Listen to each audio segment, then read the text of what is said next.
Hi there crafty friends, welcome back. This video is an experiment to see if I can use White-Out as a resistant medium. White-Out, also known as Tipex, correction pen or correction product, liquid paper, it comes in a variety of names, but it's basically the same thing. I'm working on index cards for this project and I'm starting by drawing lightly my design that I want. You could of course do it freehand, but I wanted to try and do it first in pencil just as a guide.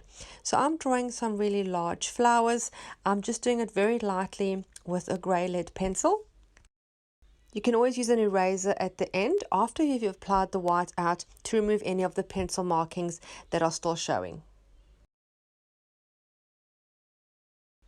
Once my pencil markings are done, I'm going to apply the White-Out.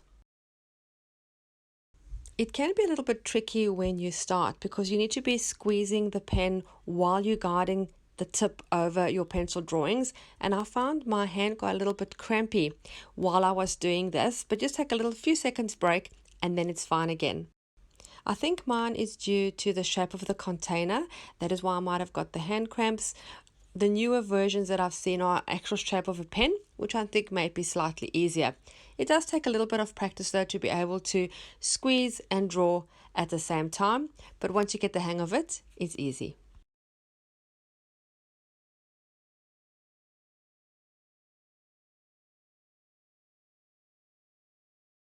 Make sure it's totally dry and then just use an eraser to remove any pencil markings that might still be showing.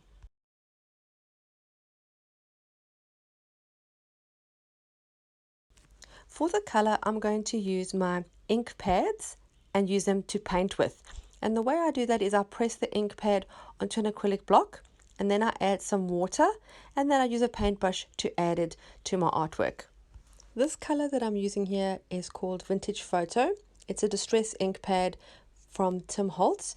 You would have noticed when I was pressing the ink pad onto my acrylic block, there wasn't a lot of color coming off. That's because the pad is really old. I've had it for quite a few years and I think it is at its end of its life. So I'm looking to get a refill for it. But for now, there is enough color for me to finish this project.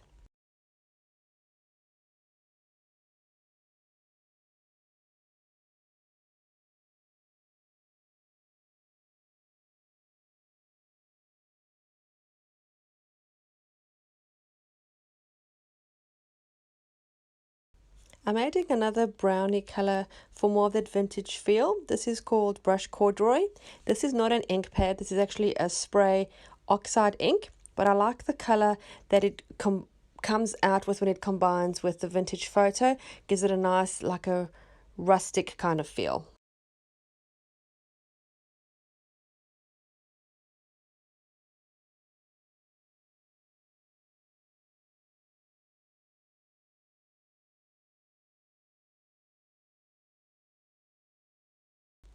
And I keep using my spray bottle with water just to add sprays of water so it helps the ink be more fluid and work itself over the paper.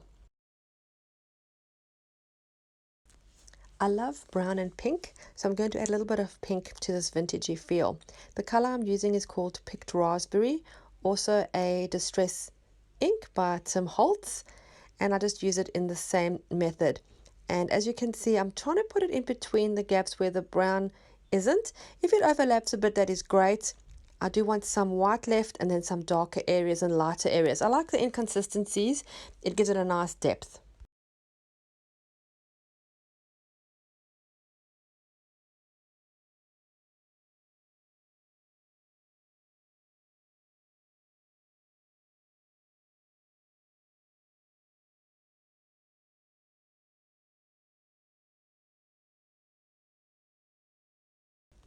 I'm going to add a bit more pink to darken some of the areas to create a better contrast.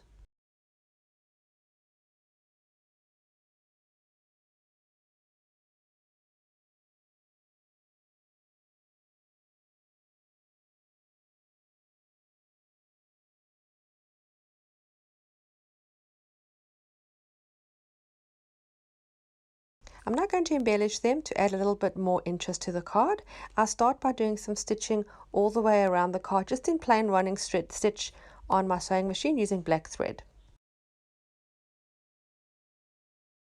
I'm now going to bring in some different elements and just try a few different layers in different ways until I find a composition that I'm happy with.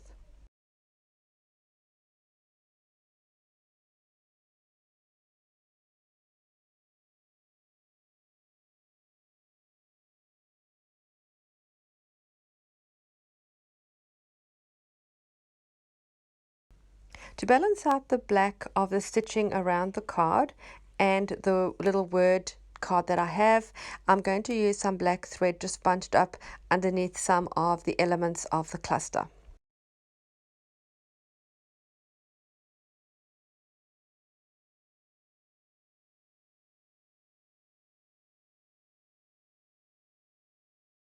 I'm happy with all of that, so I'm going to attach everything with the hot glue. I am leaving the wording slightly overhanging on each of the cards.